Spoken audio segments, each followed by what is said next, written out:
In the financing we did in 2013, one of the things that has to be done is an affidavit has to go to the Department of Community and Economic Development of the Commonwealth of Pennsylvania when you do any debt under the Local Unit Government Debt Act. The Debt Act establishes limits on borrowing, as our solicitor has indicated.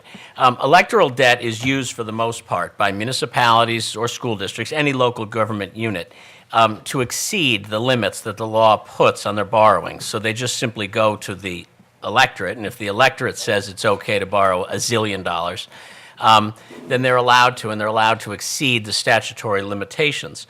That itself is limited in that you can never have more than 350% of your borrowing base.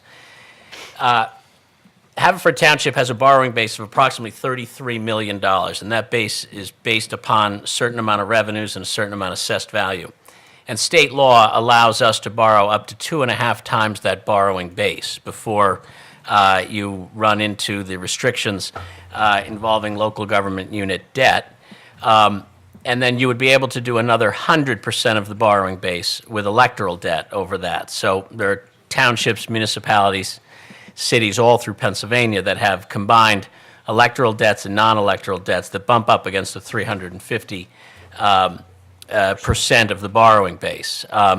We are currently at about 105, 110% of our borrowing base.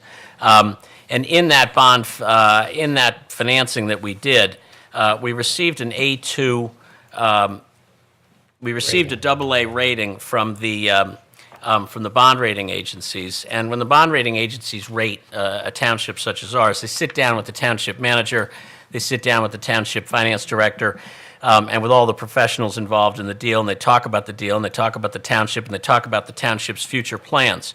So when they were looking at $10 million of debt in 2013 to take our total debt up to about $36 million, they knew that on the table was perhaps another $20 million for borrowing for a municipal building, a combined municipal building, because they were aware, because part of the funds that were going to be used on the 2013 money was the start of the evaluation of this multi-purpose municipal building.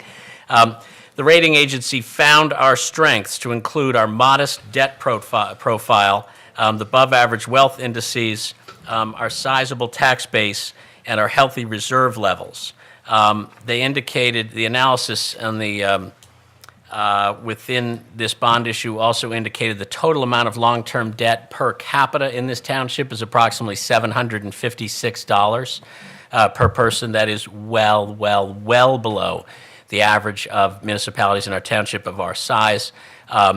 And therefore, the idea of going to electoral debt as opposed to non-electoral debt is just really not at all invoked in this circumstance, and really wouldn't be unless we went on some really crazy capital program far beyond anything that we are discussing. I will come back to some of the other issues, but I just wanted to get some of those facts out there with regard to our current debt picture.